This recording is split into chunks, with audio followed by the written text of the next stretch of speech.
안녕하십니까. 전하특 교수입니다. 이번 시간 여러분들과 41번 문제부터 풀이를 하도록 하겠습니다. 자, 먼저 41번에 보시면 핀플럭이나 플럭 파괴가 발생하는 원인으로 틀린 것은 어느 것인가? 답은 독성 물질의 유입, 나번에 혐기성 상태, 그리고 유황, 그리고 장기 포기. 자, 여기서 혐기성 상태, 그리고 장기 포기, 그리고 독성 물질이 유입됐을 때는 플럭 자체가 파괴가 될 수 있어요. 자, 반면에 유황하고는 전혀 관계가 없죠. 유황 성분이 있다고 해서 플럭이 파괴된다든지 그런 경우는 없습니다. 자, 따라서 답번이 정답. 자, 그리고 42번 문제를 보시게 되면 300m의 삼성포대의 폐수를 배출하는 도금 공장이 있다. 이 폐수 중에는 시안이 150mg/L 함유되어 다음 반응식을 이용해서 처리하고자 할 때 필요한 NaClO의 양은 얼마이냐고 그랬어요. 그러면 지금 문제 조건 자체 내에서 어떤 물질을 제거하죠? 시안을 제거합니다. 그러면 NaCN 중에서 시안이 2몰이 들어있어요. 그래서 2시안.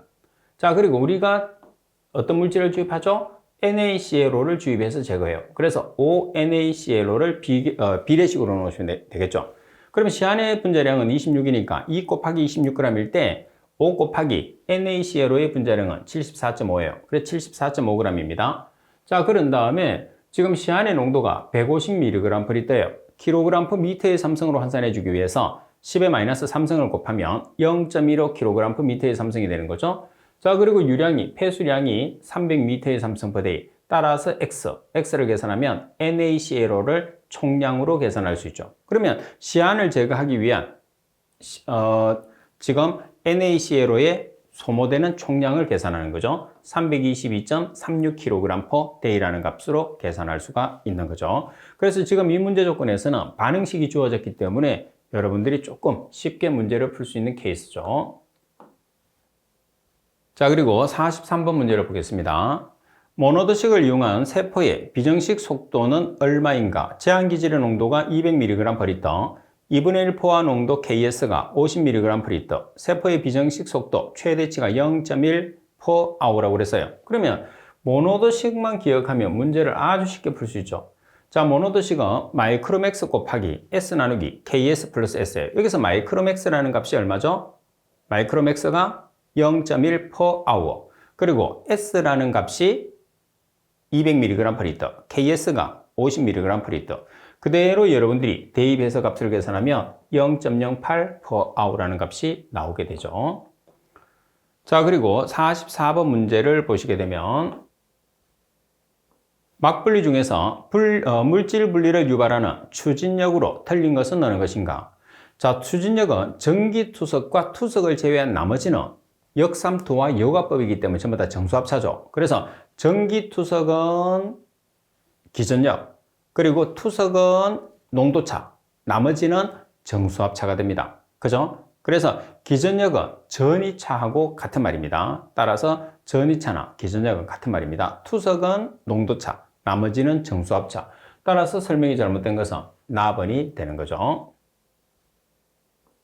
자, 그리고 45번 문제입니다. 수질 성분이 금속 도관의 부식에 미치는 영향으로 설명이 틀린 것은 45번도 상당히 자주 나오는 중요한 문제입니다. 자, 답은 암모니아는 착화물의 형성을 통해서 구리, 납 등의 금속 용해도를 증가시킬 수 있다. 답은 칼슘은 CaCO3로 침전해서 부식을 보호하고 부식 속도를 감소시킨다. 그리고 답은 마그네슘은 갈바닉 전지를 이룬 배관상의 구멍을 이야기한다. 갈바닉 전지를 이룬 배관상의 구멍을 내는 것은 마그네슘이 아니고 뭐가 되나요? 구리가 됩니다. 그리고 pH가 높으면 관을 보호하고 부식 속도를 감소시킨다. 따라서 설명이 잘못된 문구는 답번이 되니까 답번이 정답입니다. 자, 그리고 46번 문제를 보시게 되면 폐수 유량이 2000m의 삼성포대의 부유고용물의 농도가 200mg/L이다. 설계 온도가 20도씨, 이때의 공기 용해도는 18.7ml/L, 흡수비가 0.5, 표면 부하율이 120m의 삼성 per 제곱미터 데이, 운전 압력이 3기압이라면 반송비와 부상조의 필요 표면적은 얼마인가? ASB는 0.05, 반송이 있는 공기 부상조 기준이라고 그랬어요. 자, 반송이 있다고 그랬으니까 ASB 구하는 공식에서 반송비를 곱해야 됩니다. 자, ASB는 1.3 곱하기 SA 곱하기 FP-1 나누기 SS 곱하기 반송비예요. 자, 그러면 여기서 여러분들이 ASB가 지금 얼마로 주어졌느냐 하면 0.05 곱하기 0.05는 1.3 곱하기 SA는 용해도죠. 공기의 용해도가 18.7ml/L. 그리고 F라는 분율이 흡수비니까 0.5 곱하기 압력 3atm 마이너스 1 전체 나누기 부유 고용물 SS가 200mg/L예요. 따라서 R값을 계산을 하시게 되면 0.8입니다. 여기서 R값을 계산하는 이유가 뭐냐면 부상조의 유량을 계산했을 때 유입유량, 부상이 없는 경우에서는 유입유량만 들어가는데 우리가 반송이 없는 경우에서는 유입유량만 들어가는데 반송이 있는 경우에서는 유입유량 플러스 반송유량이 동시에 들어가기 때문에 유량의 값이 달라집니다. 그래서 반송비를 계산을 해 주셔야 돼요. 자, 따라서 부하율은 미터의 삼성퍼데이, 이 값이 뭐냐 하면 유량입니다. 그리고 제곱미터라는 값이 면적이죠. 그러면 여기서 유량이라는 게 반송이 있는 경우에서는 유입유량 플러스 반송유량이니까 유량은 Q 곱하기 1 플러스 R로 계산한 거죠. 왜? 유입유량이 Q고 그리고 반송유량을 QR이라고 나타냈을 때 여기서 Q로 나타내면 1 플러스 R 이렇게 표기할 수 있잖아요. 그죠? 자, 그럼 유입유량이 2000m의 삼성퍼데이예요. 곱하기 1 플러스 반송비가 얼마로 계산됐죠? 0.82. 그러면 실제로 우리가 부상조에 들어가는 유량은 3640m의 삼성퍼데이가 들어가는 거죠. 그래서 반송비를 계산하지 않은 사람과 반송비를 계산한 사람은 값이 달라지는 거죠. 그래서 반송비를 고려를 해야 됩니다. 자, 따라서 부하율이 120m의 삼성 per 제곱미터 데이가 주어졌잖아요. 자, 여기에서 미터의 삼성 per 데이라는 것은 반송을 고려한 유량, 다시 말해서 3640m의 삼성 per 데이가 된다는 게 가장 핵심. 나누기 면적 A. 따라서 면적을 계산하게 되면 30.333제곱미터죠. 그래서 문제 조건에서 반송을 고려하지 않는다고 하면 우리가 유량 자리에는 2000m의 삼성 per day가 들어가요. 근데 지금처럼 반송을 고려하는 장치라고 하면 반송비를 계산을 해서 반송 유량을 반드시 여러분들이 보정을 해 주셔야지 정확하게 문제를 풀 수 있다는 거 꼭 숙지하세요. 자, 그리고 47번 문제를 보면 현기성 소화조의 운전 중에서 이상 발포가 발생되었을 때 대책으로 틀린 것은 어느 것인가? 갑은 슬러지의 유입을 줄이고 배출을 일시 중지한다. 납은 소화 온도를 높인다. 답은 존의 교반을 중지한다. 랍은 스큼을 팥에 제거한다. 교반을 중지하시면 안 됩니다. 교반을 계속적으로 지속적으로 유지를 해 주셔야 돼요. 답은이 정답. 자, 그리고 스큼은 찌꺼기를 이야기하는 거죠. 그래서 찌꺼기는 제거를 해야 됩니다. 자, 그리고 48번 문제를 보시면 도금 폐수 중에서 시한압류 폐수의 처리에 대한 내용으로 틀린 것은 어느 것인가? 갑은 pH 3 이하의 산성으로 하여 공기를 격렬하게 주입시켜 HCN 가스를 대기 중에 발산시켜 제거한다. 답은 시한 차가운 물로 변화시키는 방법은 크롬 폐수와 혼합되어 있을 때 처리에 적합하다. 답은 알카리성으로 하여 염소하는 방법이 가장 일반적이다. 답은 선택 침전법은 여러 가지 폐수가 혼재되어 있을 때 적용하며 슬러지 발생량이 적은 장점이 있다. 자, 여기서는 우리가 시한합류를 처리하는 방법이잖아요. 그죠?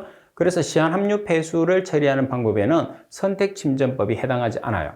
그래서 일단 정답은 답이고, 그러면 선택 침전법 자체는 말씀드린 것처럼 시한화합물은 우리가 처리하지 않는 방법이죠. 그래서 시한을 처리하는 방법에는 선택 침전법이 없어요. 따라서 라번이 정답. 자, 그리고 49번 문제를 보겠습니다. 49번 문제를 보시게 되면 슬러지 발생량이 3000kg대인 소화조가 있다. 슬러지 70%의 휘발성 물질을 포함하고 있으며 휘발성 물질은 VS라고 해서 유기물, 분해되는 물질이죠. 이 중 60%가 분해된다. 슬러지 1kg 분해될 때 50%의 메탄이 함유된 0.874m의 삼성 per kg에 소화가스가 발생한다. 소화조 보온에 필요한 에너지는 53만 kJ per hour. 발생된 에너지의 몇 %가 실질적으로 소화조의 가온에 사용되었는가? 메탄의 열량은 35,850 kJ per m의 삼성.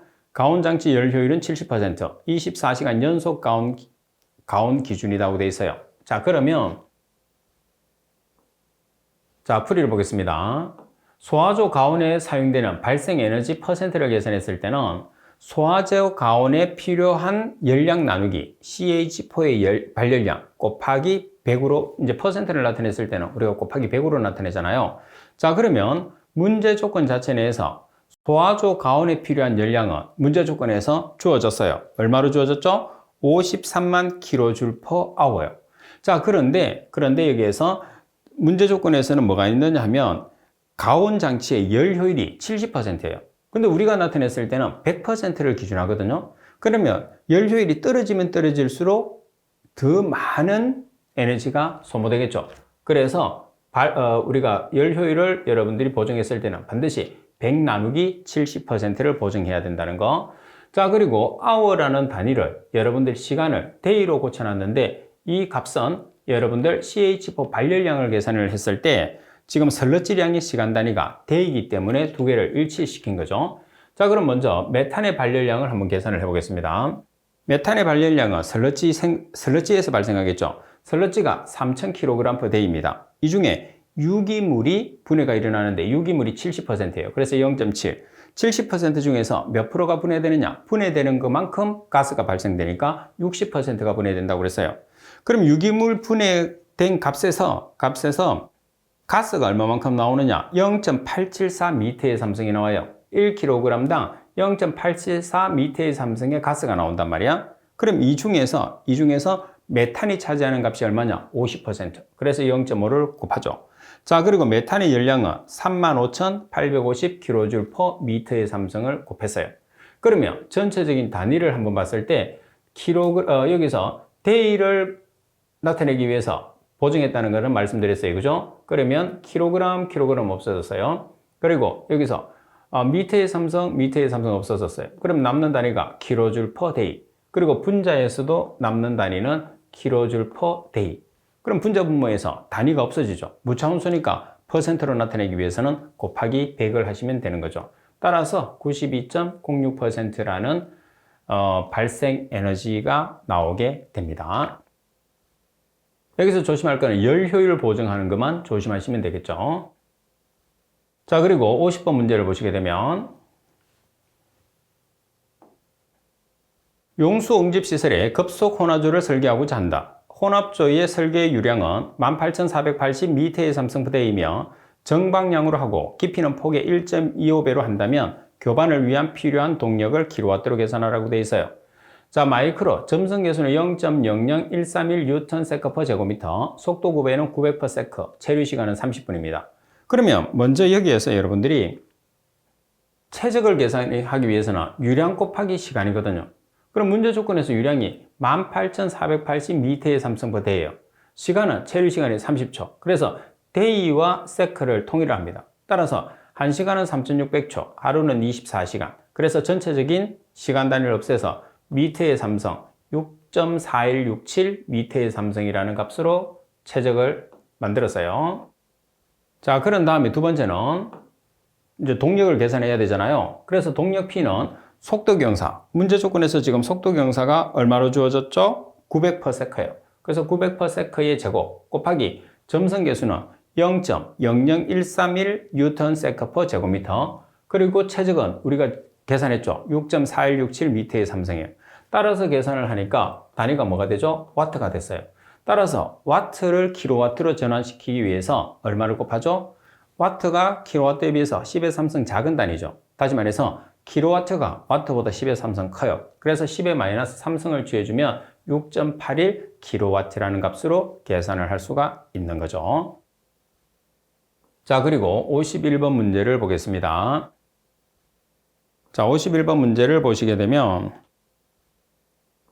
자, 입자 형상 계수가 0.75이고 평균 입경이 1.7mm인 안트라사이트가 600mm로 구성된 여청에서 물이 180L/제곱미터 미니처의 속도로 흐를 때 레이놀드 수는 동점성 계수는 1.003 곱하기 10의 마이너스 6성 제곱미터/s예요. 그러면 레이놀드 수 구하는 공식은 두 가지가 있어요.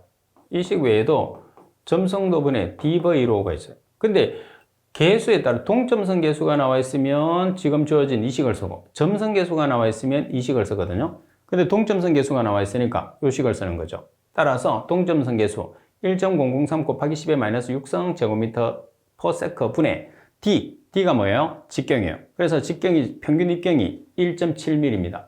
자, 따라서 1.7mm를 미터로 환산하기 위해서 얼마를 곱하죠? 미리와 미터는 10의 3승 차이 나니까 10의 마이너스 3승을 곱하면 미리가 미터가 됐어요. 자, 그리고 속도입니다. 속도. 여기서는 그리고 입자 형상 계수가 있기 때문에 입자 형상 계수를 곱합니다. 그래서 직경 D라는 것은 여러분 평균 입경 곱하기 형상 계수를 곱한 값이 직경 D가 되죠. 그래서 0.75를 곱한 값, 이 값이 직경 D예요. 자, 그리고 속도가 얼마로 주어졌느냐 하면 지금 여러분 180리터 per 제곱미터 미니처가 있거든요. 그럼 여기서 미터를 미터의 3승으로 고쳐요. 그러면 얼마가 필요하죠? 10의 마이너스 3승. 그러면 0.18 미터의 3승 per 제곱미터 미니처가 되거든요. 여기서 미터 2개 없애버리면 단위가 뭐가 되죠? 0.18 미터 per 미니처가 되는 거죠.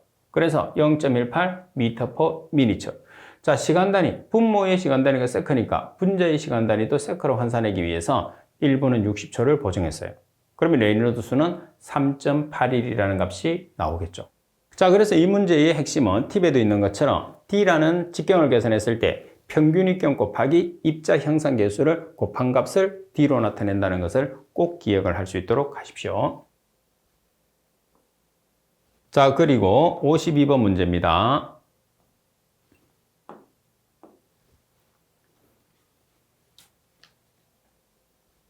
함수율이 96%인 축산폐수 500m의 삼성퍼데이가 현미성 소화조에 투입되고 있다. VS 나누기 TS, TS가 고형물입니다. VS가 유기물, 그래서 총 고형물 중에서 유기물이 차지하는 값이 50%, 현미성 소화 후에 VS의 물질의 80%가 가스로 발생하고 있다. 이 소화조에서 하루 발생한 소화가스의 열량을 계산하시오. 비중은 1.0, VS 1톤은 25m의 삼성의 소화가스를 발생하고 소화가스 1m의 삼성의 열량은 6,000kcal라고 되어 있어요. 자, 그러면 자, 풀이를 보겠습니다. 우리가 발생한 소화가스의 열량을 계산을 하는데 소화가스가 발생하려고 그러면 일단 축산폐수에서 발생하겠죠. 축산폐수가 얼마냐 하면 500m의 삼성부대예요. 자, 그리고 고형물, 이제 축산폐수 중에서 고형물이 분해가 되거든요. 근데 고형물은 함수율이 지금 얼마로 주어졌느냐 하면 96%로 주어졌어요. 그래서 함수율이 96%로 주어졌으니까 고형물은 4%죠. 따라서 퍼센트를 kg per 미터의 삼성으로 환산하기 위해서는 10을 곱하시면 돼요. 따라서 40kg per 미터의 삼성이 됩니다. 팁에 설명을 해놨어요. 그래서 40kg는 여기서 나온 거예요. 자, 이 중에서 유기물이 차지하는 값이 얼마냐면 고형물 중에 고형물 40kg per 미터의 삼성 중에 50%라고 되어 있어요. 자, 그리고 이 50% 중에서 80%가 가스로 발생한다고 그랬죠. 자, 그리고 단서에 보시게 되면 VS 1톤은 25m의 소화가스를 발생한다고 그랬어요. 그래서 VS 1톤은 25m의 삼성의 가스를 발생한다. 그리고 전체적인 단위가 킬로그램과 미터의 삼성으로 되어 있으니까 톤을 킬로그램으로 환산하기 위해서 10의 삼성을 곱했어요. 자, 그리고 마지막으로 지금 소화가스 1m의 삼성의 열량은 6,000kcal라고 되어 있죠. 1m 삼성의 열량은 6,000kcal. 따라서 계산하면 전체적인 단위가 kcal per day라는 값이 나오겠죠. 따라서 120만 kcal per day라는 소화가스의 열량을 계산할 수 있겠죠. 그래서 지금 이 문제 조건에서는 함수율이 주어졌을 때 고형물을 계산할 수 있는 방법, 그리고 고형물의 퍼센트를 kg per 미터의 삼성으로 전환할 수 있는지를 테스트하는 문제라고 보시면 되겠죠. 자, 그리고 53번 문제를 보시게 되면 역삼투 장치로 하루에 60만 리터의 3차 처리된 유출수를 탄렴하고자 한다. 다음과 같을 때 요구되는 막의 면적은 얼마인가? 25도씨에서 물질 전달 계수는 0.2068 리터 per day 제곱미터 킬로파스칼, 유입수와 유출수의 압력 차이는 2400kPa, 유입수와 유출수의 삼투압 차이는 310kPa, 최저 운전 온도는 10도씨, A10도씨는 1.3 곱하기 A25도씨라고 그랬어요. 그러면 10도씨에 해당하는 막의 면적은 25도씨에 해당하는 막의 면적의 개수로 곱하는 거거든요. 이 개수는 항상 주어지니까 여러분들이 암기할 필요는 없어요. 자, 그러면 우리가 하루에 제거해야 되는 양이 60만 리터예요. 그러면 25도씨에 해당하는 막의 면적이라는 것은 제거해야 되는 물량에서 유출 수량을 나눠주면 돼요. 그럼 유출 수량이라는 것은 어떻게 계산을 하느냐면 물질 전달 계수에서 킬로파스칼의 단위를 없애주면 돼요. 그럼 킬로파스칼이 이 두 개가 있거든요. 압력차가 있고 삼투압차가 있어요. 이 두 개를 빼서 여기 곱해줘요. 그럼 킬로파스칼이 없어지죠? 이 값이 유출 수량이에요. 그럼 계산된 유출 수량을 우리가 하루에 제거해야 되는 물량에서 나눠주는 거죠. 그럼 25도씨에 해당하는 막의 면적. 여기에 10도씨에 해당하는 막의 면적으로 전환했을 때는 개수가 주어지거든요. 그 개수값으로 곱하면 돼요. 자, 보세요. 자, 먼저 유출 수량을 계산합니다. 유출 수량은 물질 전달 개수에서 압력차에서 삼투압차를 빼요. 그런 다음에 곱해주면 이렇게 단위가 없어지죠. 그러면 남는 단위가 리터 퍼 제곱미터 데이. 이 값이 유출 수량이에요. 그러면 이 유출 수량을 우리가 처리하고자 하는 물량에서 나눠주는 거죠. 이렇게. 그러면 나오는 값이 25도씨에 해당하는 막의 면적이에요. 그럼 10도씨에 해당하는 막의 면적은 25도씨 막의 면적에 얼마를 곱하라고 개수값이 주어지거든요. 그럼 1.3을 곱하면 25도씨에 해당하는 막의 면적이 10도씨에 해당하는 막의 면적으로 전환이 됐죠. 따라서 10도씨에 해당하는 막의 면적은 1804.67제곱미터가 되죠. 그래서 이 문제의 핵심은 QF라는 유출 수량을 계산하는 게 가장 핵심이에요. 그래서 유출 수량을 계산하기 위한 핵심은 물질 전달 계수의 단위를 이용해서 여러분들이 문제를 풀면 암기를 하지 않아도 보다 정확하게 여러분들이 쉽게 문제를 풀 수 있는 조건이 되는 거죠. 자, 그리고 54번 문제를 보도록 하겠습니다. MLSS 농도가 3000mg/L, FMB가 0.4인 단위값들에도 FMB는 0.4%day라는 단위가 있습니다. 포기조에서 BOD 350mg/L의 폐수가 3000m의 삼성퍼데이로 유입되고 있다.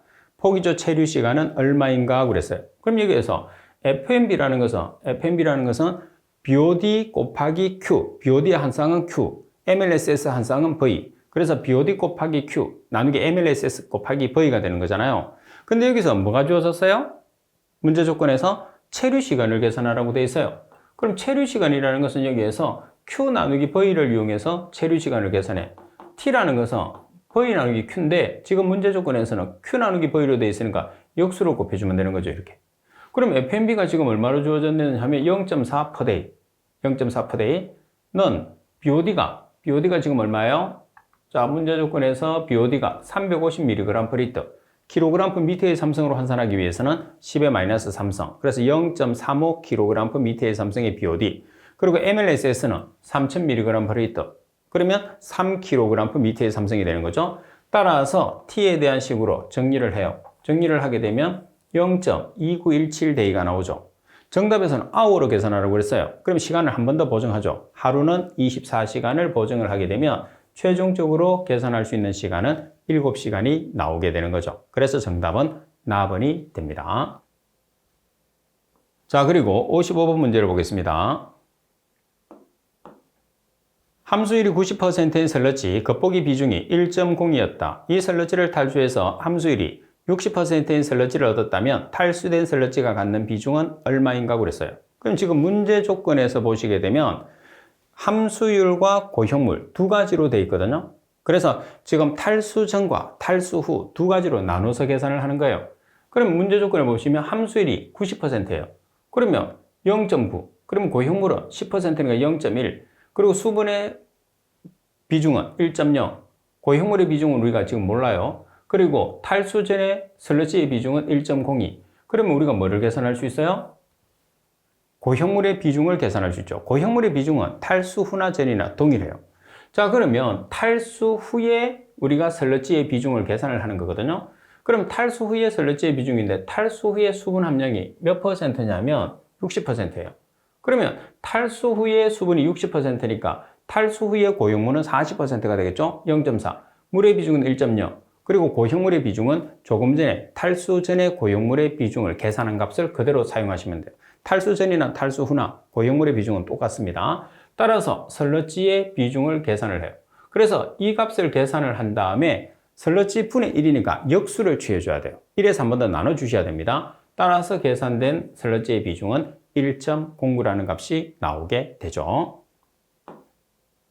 자, 그리고 56번 문제를 보겠습니다. 3,000명의 주민이 살고 있는 도시의 우유 제조 공장에서 하루 평균 800리터의 삼성씩 폐수가 배출되고 있다. 폐수의 BOD가 1000mg/L이며 인구 1인당 하루 70g의 BOD를 배출할 때 필요한 안정화지의 면적은 얼마인가? 단 안정화지 설계의 BOD 부하량은 2.5g/제곱미터 데이다고 그랬어요. 그러면 안정화지 설계 부하량의 단위를 이용해서 문제를 풀어주시면 돼요. 여기서 g/day라는 것은 BOD 총량입니다. BOD 총량이라는 것은 BOD 농도 곱하기 유량이라는 소리겠죠. 그리고 제곱미터라는 것은 면적. 따라서 주어진 2.5g/제곱미터 데이는 지금 문제 조건에서 BOD의 농도를 보세요. BOD가 지금 얼마죠? 1000mg/L예요. 근데 지금 부하량의 단위가 g으로 되어 있잖아요. 그래서 얘를 g으로 고치려면 g/m의 삼성이 되잖아요. 그럼 mg/L나 g/m의 삼성은 같은 단위입니다. 따라서 1000g/m의 삼성 곱하기 지금 폐수량이 얼마냐면 하루 평균 80m의 삼성. 그래서 80m의 삼성 per day가 되는 거죠. 자, 플러스 또 여기서는 하나가 더 있어요. 뭐냐 하면 1인당 하루 70g의 BOD를 배출한다고 그랬어요. 그래서 1인당 하루 70g. 그럼 몇 명이 살고 있느냐? 3,000명. 이 두 가지가 다 BOD의 부하량이 되겠죠. 나누기 면적. 따라서 면적에 대한 식으로 정리해서 계산하면 11만 6천 제곱미터라는 값이 나오겠죠. 그래서 이 문제 조건에서는 BOD의 부하량이 여러분들 공장에서 배출되는 BOD량 그리고 인구 우리가 살고 있는 주민에 의해서 배출되는 BOD량 두 가지가 있는 거예요. 그래서 두 가지를 합산을 해서 계산하는 문제가 되겠죠. 자, 그리고 57번 문제를 보겠습니다. 57번 문제를 보시게 되면 침전지에서 입자의 침강 속도가 정대되는 원인으로 틀린 것은 어느 것인가? 자, 침강 속도를 잘 보시면 돼요. 침강 속도와 직경의 제곱의 비례, 밀도 차이의 비례, 중력 가속도의 비례, 점성도의 반비례하죠. 그래서 직경이 커지든지 밀도 차가 크든지 중력 가속도가 커지면 침강 속도는 커져요. 반면에 점성도, 마이크로가 점성도잖아요. 그러면 점성도는 반비례, 점성도가 작으면 작을수록 침강 속도가 커진다. 따라서 점성 계수가 작아야지 침강 속도가 커지죠. 나머지 조건은 전부 다 커지면 커질수록 침강 속도가 커지게 되는 거죠. 따라서 57번도 식을 이용해서 여러분들이 이해를 해주면 보다 쉽게 이해할 수 있습니다. 자, 그리고 58번 생물화학적인 인 및 질소 제거 공법 중에서 인 제거만을 주목적으로 개발된 공법은 어느 것인가? 자, 우리가 생물학적으로 개발된 것은 뭐냐 하면 AO 공법이 있어요. 인을 제거하는 생물학적과 화학적 두 가지를 이용하는 것은 포스트릿 공법이 있어요. 그래서 포스트릿 공법과 AO 공법은 인만 제거할 수 있어요. 반면에 질소만 제거할 수 있는 공법은 바덴포 공정 중에서 4단계 바덴포. 나머지는 질소와 인을 동시에 제거할 수 있습니다. 자, 따라서 여기서는 AO 공법이 없으니까 답은 포스트릿 공법이 정답이 됩니다. 자, 그리고 59번 문제를 보겠습니다. 브로마 염소 살균에 대한 내용으로서 틀린 것은 어느 것인가? 답은 브로마 염소는 기화 속도가 낮기 때문에 염소보다 덜 유해하다. 다음에 부식성이 높아 염소와 관련된 배관이나 용기에 철제를 쓸 수 없다고 되어 있어요. 브로마 염소는 부식성이 크지 않아요. 그래서 부식성이 낮기 때문에 4번에 대한 설명은 잘못됐습니다. 답은 하수의 살균제로 쓸 때 브로마 염소는 액화기체로 주입된다. 답은 브로마 염소 잔류량은 접촉조 안에서 빨리 감소하므로 주입 지점에서 하수와 잘 섞어줄 필요가 있다. 따라서 4번이 정답. 그리고 60번에 보시게 되면 폐수의 화학적 성분 중에서 무기물이 아닌 것은 어느 것인가? 무기물이 아니라는 소리는 유기물이죠. 유기물은 분해될 수 있는 물질, 무기물은 분해가 되지 않는 물질. 따라서 라번의 계면 활성제는 분해가 이루어지는 유기물에 해당합니다. 따라서 라번이 정답. 그리고 61번 문제를 보겠습니다. 61번에 보면 공장 폐수나 하수의 관내 유량 측정 방법 중에서 공정수에 적용되는 장치로 틀린 것은 어느 것인가? 공정수에 적용되는 장치는 어떤 장치가 있느냐면 유량 측정용 노즐이 있어요. 그리고 오리피스가 있습니다. 그리고 피토관이 있고 자기식 유량 측정기가 있어요. 따라서 벤츄리미터는 공정수에는 적용할 수 없는 장치가 됩니다. 그리고 62번 문제를 보시게 되면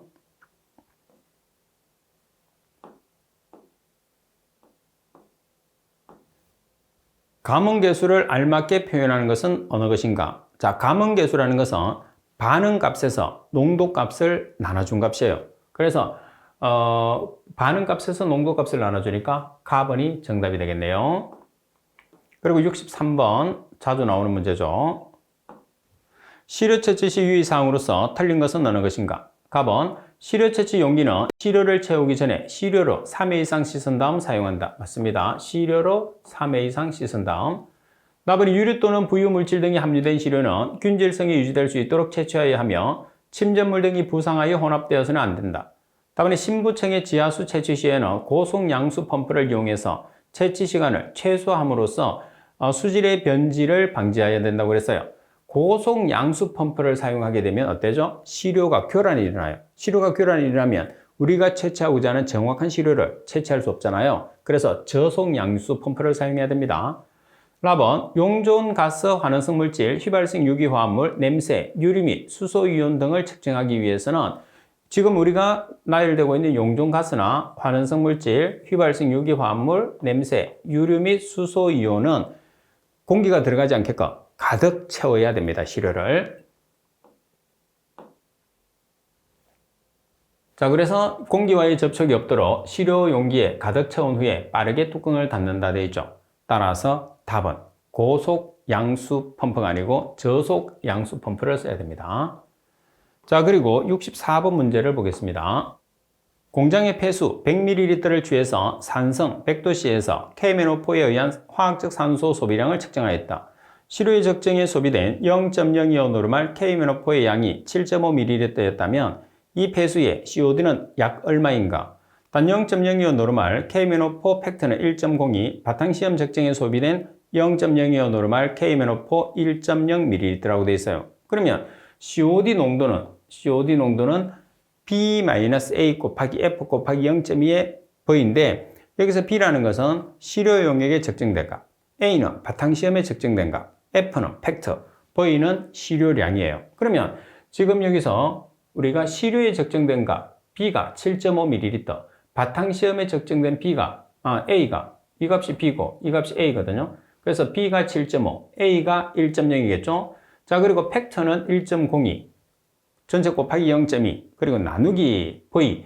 V라는 것은 시료량입니다. 그래서 시료, 우리가 얼마를 취했어요? 100ml. 그래서 mg per 리터니까 리터로 환산하기 위해서 100ml에 10의 마이너스 3승을 곱하면 리터가 되는 거죠.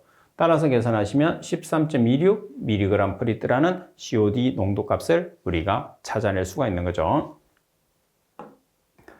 자, 그리고 65번 문제입니다. 공정시험 기준의 설명으로 틀린 것은 어느 것인가? 답은 온수는 60에서 70도씨, 냉수는 15도씨 이하를 말한다. 답은 방울수는 20도씨에서 정제수 20방울을 적화할 때 그 부피가 약 1ml가 되는 것을 뜻한다. 답은 정밀히 단다 하면 규정된 수치의 무게를 0.1mg까지 다는 것을 말한다. 정밀히 단다고 하면 얼마 정도를 우리가 정밀히 단다라고 하면 뭐죠? 저울을 사용하는 거죠. 반면에 정확히 단다고 하면 0.1mm까지 다는 거죠. 그래서 우리가 정밀히 단다, 정확하게 단다를 꼭 구별해 줘야 돼요. 답은 시험에 쓰는 물은 따로 규정이 없는 한 정류수 또는 정제수로 사용한다. 지금은 우리가 정제 탄염수를 쓴다고 되어 있는데 전부 다 같은 말입니다. 따라서 설명이 답번이 정답.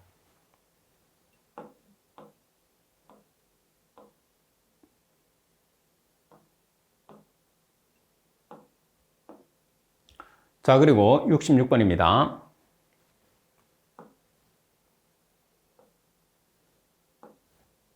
하천의 BOD를 측정하기 위해서 금수에 희석수를 가해서 40배로 희석한 것을 BOD병에 채우고 20도씨에서 5일간 불안시키기 전 희석 금수의 DO는 8.5mg per 리터, 5일 불안 후에 적정에 사용된 0.02호 노르말 Na2S2O3 용액이 1.5ml, BOD병 내용적이 303ml, 적정에 사용한 금수량이 100ml, 0.02호 노르말 Na2S2O3의 역가가 1.0, 이 하천의 BOD 농도는 얼마인가? 단 DO 측정을 위해서 투입된 MnSO4와 알칼리성 요오드와 칼륨, 아자이드와 나트륨 용액의 양은 각각 1ml로 한다고 되어 있어요. 자, 그러면 지금 이 조건을 이용을 해서 우리가 뭐를 계산을 하는 거죠? BOD 농도를 계산을 해요. 그러면 BOD 농도를 계산을 하려고 하면 여러분들이 초기 농도는 문제에서 나와 있는데 5일 후에 배양 후에 값이 안 나와 있어요. 그래서 그 DO2를 한번 계산을 해 보겠습니다. 자, 지금 우리가 계산한 먼저 BOD 농도 구하는 식을 보면, 자, BOD 농도는 우리가 두 개의 시료를 만들어서 바로 측정을 하고 그리고 5일 후에 측정을 하거든요. 바로 측정했을 때 DO 값은 주어졌어요. 8.5mg/L라고. 그러면 5일 후 배양한 후에 측정된 DO 농도를 계산하는 거죠. 그때 공식이 이 공식이에요. A 곱하기 F 곱하기 V1 나누기 V2 전체 곱하기 1000 나누기 V1 마이너스 R 곱하기 0.2인데 여기서 A라는 것은 적정에 소모된 값이에요. 그래서 적정에 소모된 값이 얼마라고 나와 있느냐면 1.5ml가 소모됐다고 나와 있어요. 그리고 F가 팩터거든요. 팩터가 1.0 그리고 V1이라는 것이 용기 내용적 303ml 나누기 V2는 우리가 시료를 얼마만큼 사용했느냐는 거죠. 시료 검수량은 100ml로 주어졌어요. 곱하기 1000 나누기 V1은 303ml죠. 마이너스 R이라는 것은 뭐냐면 우리가 이제 황산 망간하고 알칼리성 요오드와 칼륨, 아자이드와 나트륨의 투입량이에요. 그래서 각각 1ml씩이니까 2ml가 되겠죠. 전체 곱하기 0.2 그러면 DO2가 3.03mg/L라는 값이 나오거든요. 따라서 DO1은 주어졌어요. 8.5 DO2는 우리가 계산했어요. 3.02 그리고 희석 배수치가 몇 배라고 그랬죠? 40배. 따라서 계산을 해주시면 219.2mg/L라는 값이 나오게 되겠죠. 자, 그리고 67번 문제를 보겠습니다. 유독이나 플라즈마 원자 발광 분광부에 관한 내용으로 틀린 것은 어느 것인가? 답은 토치는 이중으로 된 석영관을 사용한다고 되어 있어요. 그리고 답은 냉각가스는 아르곤을 사용한다. 답은 운반가스는 아르곤을 사용한다. 답은 플라즈마는 그 자체가 광원으로 이용된다. 자, 여기에서 토치를 보시게 되면 토치는 내부 직경이 18, 12, 1.5mm인 3개의 동심원 또는 동등한 규격의 석영관을 사용을 해야 돼요. 그래서 이중으로 된 석영관을 사용하는 게 아니고 3개의 동심원을 가진 석영관을 사용을 해야 됩니다. 가번이 잘못됐어요. 자, 그리고 68번 문제를 보시게 되면 염소이온 측정법에 대한 내용으로 틀린 것은 어느 것인가? 가번 정량 범위는 적정법인 경우는 0.1mg/L 이온 크로마토그래피법의 경우에서는 0.7mg/L 이상이다. 자, 여기서는 바뀌었죠. 자, 적정법은 0.7mg/L고 그리고 이온 크로마토그래피법은 0.1mg/L의 정량 범위를 가지게 됩니다. 자, 그리고 답은 적정법의 경우에 시료가 심하게 착색되어 있으면 칼륨 명반 현탄액을 넣어서 탈색시켜야 한다. 자, 그리고 답은 적정법에 의한 종말점은 엷은 적황색 침전이 나타날 때이다. 답은 적정법은 질산은이 크롬산과 반응해서 크롬산은의 침전으로 나타나는 점을 적정의 종말점으로 한다 되어 있죠. 그래서 지금 문제 조건에서 잘못된 것은 정량 한계가 잘못됐죠.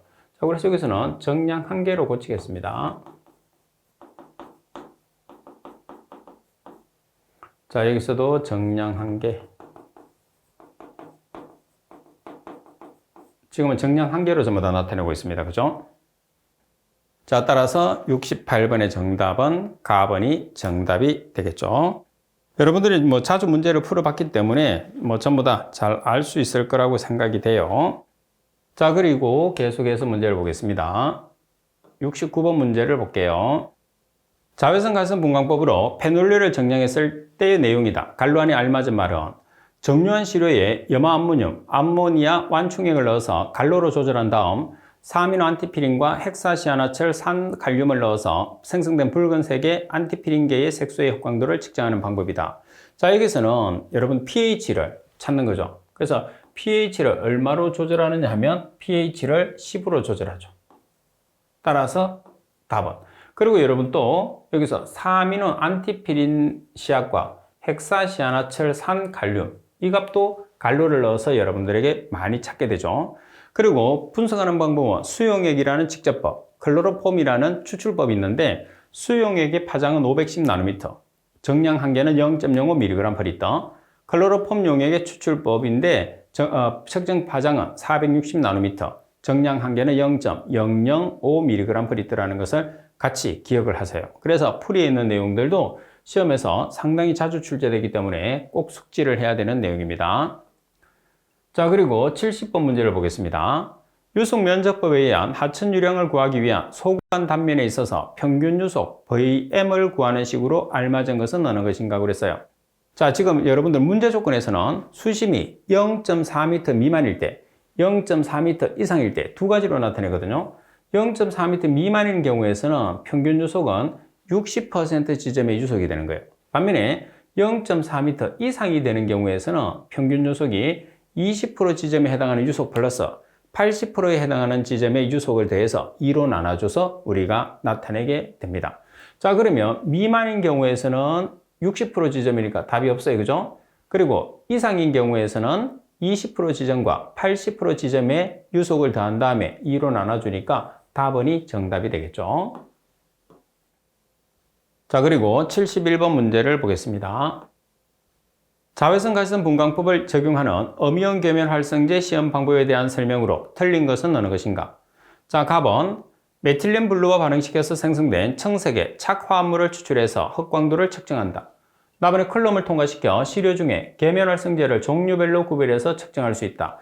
어떤 물질이든지 종류별로 구별해서 측정할 수는 없다고 그랬죠. 그래서 구별할 수가 없습니다. 종류별로 구별해서 측정할 수 없다. 꼭 기억하세요. 아무 쪽에는 없어요. 답은 메틸렌 블루와 반응시켜 생성된 착화합물을 추출할 때 클로로폼을 사용한다. 라벨이 약 1000mg/L 이상의 염소이온 농도에서 양의 간섭을 나타내며 따라서 염소 농도가 높은 시료의 분석에는 사용할 수 없다. 정답은 4번. 자, 그리고 72번 문제입니다. 포기조 내의 폐수가 DO를 측정하기 위해서 시료 300ml를 취해서 윙클러 아자이드 합법에 의해서 처리하고 203ml를 분치하여 0.02호 노르말 Na2SO2 O3로 적정하니 3ml가 소모되었다. 이 폐수의 DO 농도는 약 얼마인가? 0.02호 노르말 Na2SO2 O3의 역가는 1.2, 전체 시료량에 넣은 시약은 4ml라고 되어 있어요. 그러면 DO를 구하는 공식을 보시게 되면 A 곱하기 F 곱하기 V1 나누기 V2 곱하기 1000 나누기 V1-R 전체 곱하기 0.2. 우리가 BOD 농도 구할 때 하고 똑같은 식을 썼죠. 그래서 같은 문제가 두 개 나온 거하고 똑같아요. 자, 그럼 A라는 것은 적정에 소모된 값 3ml가 A입니다. 그리고 팩트가 지금 얼마죠? 역가니까 1.2. 그리고 V1 전체 시료량이 300ml입니다. 그리고 우리가 사용하는 시료는 203ml, V2가 203이에요. 1000 나누기 V1이 300, R이라는 것은 전체 시료량에 주입한 시약 4ml가 R이 되겠죠. 따라서 전체 곱하기 0.1을 하게 되면 용존산소는 3.59mg/L라는 용존산소량을 산출할 수가 있습니다. 자, 그리고 73번 문제를 보겠습니다. 식물성 플랑크톤의 정량 시험 중에서 저배율에 의한 방법은 어느 것인가? 자, 우리가 저배율에 의한 방법은 두 개가 있죠. 스트립 이온 계수법하고 격자 이온 계수법이 있어요. 그래서 지금 여기서는 스트립 이온 계수가 정답이 되는 거죠. 자, 그리고 74번에 보시게 되면 하천수의 시료 채취에 대한 설명으로 알맞은 것은 어느 것인가? 자, 여기서는 바로 정답을 보면서 설명을 드리는 게 우리가 안 헷갈리겠죠. 자, 답을 보시면 하천 단면에서 수심이 가장 깊은 수심을 기준해요. 자, 가장 깊은 수면의 지점과 그 지점을 중심으로 좌우로 수면을 몇 등분을 하느냐 하면 2등분을 합니다. 자, 2등분을 해서 수심이 2m 미만인 구간은 3분의 1 지점에서, 그리고 2m 이상에서는 3분의 1 지점과 3분의 2 지점에서 시료를 채취를 하시면 되겠죠. 그래서 정답을 찾으시면 됩니다. 자, 그러면 정답은 일단 답원으로 나와 있죠. 지금 문제 조건은 수심이 1.5m로 단서에 나와 있어요. 그래서 수심이 단서에서 1.5m로 나와 있기 때문에 가장 깊은 지점을 기준해서 좌우로 2등분, 그리고 3분의 1 되는 지점에서 시료를 채취한다는 거 답원입니다. 조금 전에 말씀드린 것처럼 2m 미만과 2m 이상이 있는데 2m 미만은 3분의 1 지점, 2m 이상 같은 경우에서는 3분의 1 지점과 3분의 2 지점에서 시료를 채취할 수 있죠. 그래서 수심, 문제에서 주어지는 수심을 정확하게 살펴보고 답을 찾아주셔야 돼요. 자, 그리고 75번. 수질 시료를 보존할 때 반드시 유리용기에 넣어서 보존해야 하는 측정 항목으로 틀린 것은 어느 것인가? 가번에 폴리클로리네이티드 비페닐, 나번에 페놀유, 다번에 유기인, 라번에 불소. 불소는 폴리에틸렌병만 사용해야 되는 유일한 물질이에요. 그죠? 그래서 라번이 정답. 그리고 76번 문제를 보겠습니다. 76번 문제를 보시면 취급 또는 저장하는 동안에 이물이 들어가거나 또는 내용물이 손실되지 아니하도록 보호하는 용기는, 자, 이물질에 대한 보호 용기는 뭐죠? 밀폐 용기가 되는 거죠.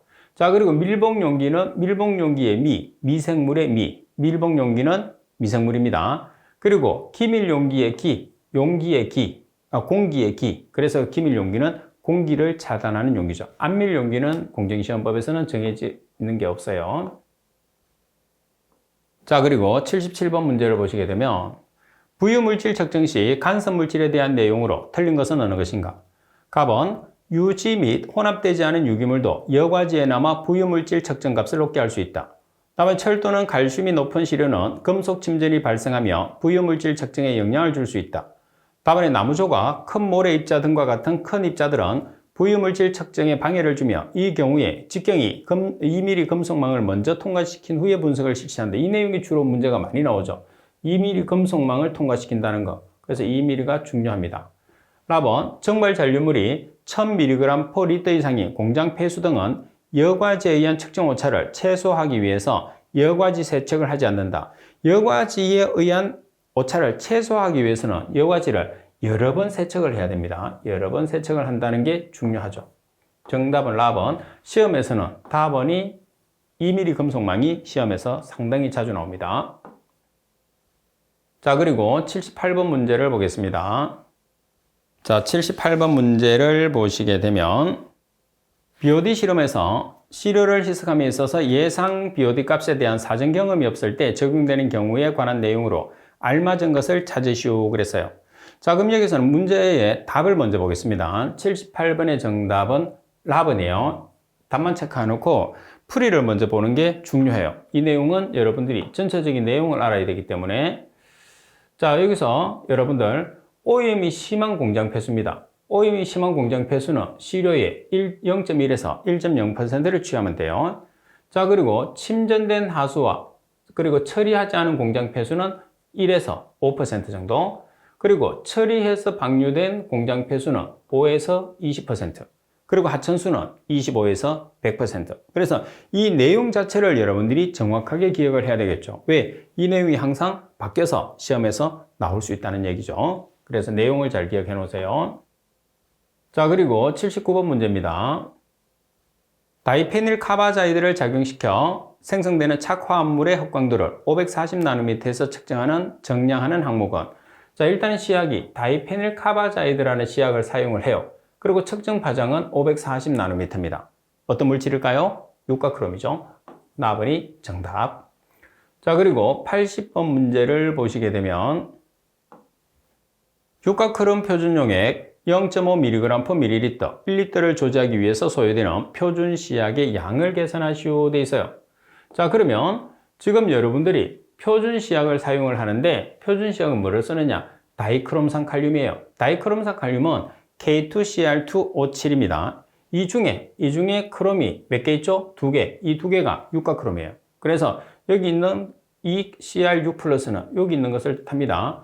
따라서 다이크롬산 칼륨의 분자량이 294, 그리고 크롬의 원자량이 50이에요. 그래서 294g일 때 2 곱하기 52g을 비를 놨어요. 그러면 육가크롬에 해당하는 농도가 0.5mg/ml거든요. 근데 mg/ml는 g/L하고 동일해요. 단위를 g으로 계산하라고 그랬으니까 얼마에 해당하는가? 1리터에 해당하는가? 그럼 리터 없어지고 단위가 뭐가 나오죠? g. 따라서 다이크롬산 칼륨은 1.413g이 필요하다. 이렇게 보시면 되겠죠? 자, 그리고 분자량을 계산하는 방법은 간단합니다. K가 39예요. K 39짜리가 2개. 그리고 크롬이 50입니다. 52짜리가 2개. O는 16짜리가 7개. 이렇게 계산하면 계산해서 여러분들이 문제를 풀어주시면 됩니다. 자, 이번 시간 수업은 이것으로 마치도록 하겠습니다.